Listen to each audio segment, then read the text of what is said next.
Number 5, the Soul series. Demon Souls, Dark Souls, Dark Souls 2, even Bloodborne all the way to Dark Souls 3.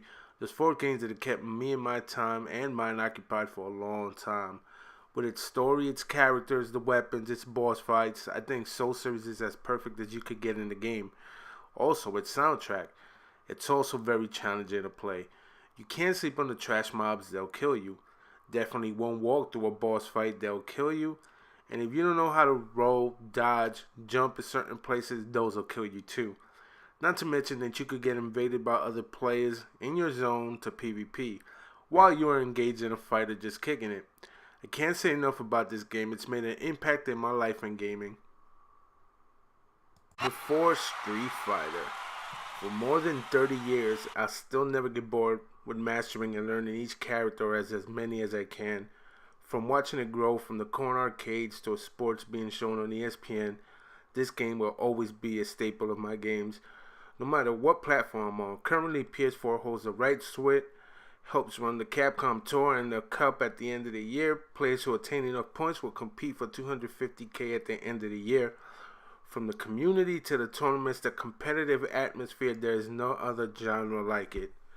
Hadouken. Number 3. EverQuest. Before World of Warcraft, before Elder Scrolls Online, or any other MMO you can think of, there was one game. That was EverQuest. 23 expansions later, and this game is still going strong. On dated graphics, but with great story and community, this game has surpassed its prime. It introduced a graphical view of what MUDs were at that time. You could say it brought Magic the Gathering to life in some cases, which you could only imagine EverQuest brought it to life. A quick fact about EverQuest, some of the top players from EverQuest actually went on to help Blizzard in making back then what was vanilla World of Warcraft. Unreal Tournament 2004. No, it wasn't Quake, but it was just as good. It didn't have bunny hopping, but it did have dodging. And where you couldn't rocket jump, you could wall walk and do all kinds of naughty tricks while shooting at your opponent. Thanks to Epic, I put in countless amount of hours where I would end up meeting a shit ton of friends and having that last now for more than a decade. But as far as the game goes, I feel there were only 2 deathmatch games that did what they did, and this was one of them. Learning the map, learning to move across the map, learning how to use every weapon, learning to control your guy, and small things like controlling power-ups, weapon timings, knowing where your opponent is all the time. You know, no nubs allowed. The Quake series. Before there was Twitch TV, League of Legends, there was one game that was pushing our esports agenda. The granddaddy of competitive gaming, this is Quake.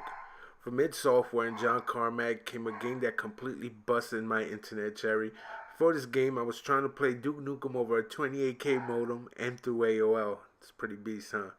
This game came out, and the first thing it introduced me to was all kinds of stuff on the internet. I'm talking MIRC, web browsing, and gaming on a competitive level. Actually practicing for a video game to compete online. I was mind blown. No one knew what each other looked like, just names. Here's an example. When I played back on the 10 network, people would say, "Oh my god, Thresh is coming to play here." It was like saying a god was walking in the room. All we had to go by was demos and screenshots. This was only Quake 1. Then we got introduced to Quake 2 and Quake 3, and that spawned a couple of little guys. You might have known them: Fatality, 04, Cooler, etc. So let's bow down to the birth of competitive gaming. Oh wait, was that StarCraft?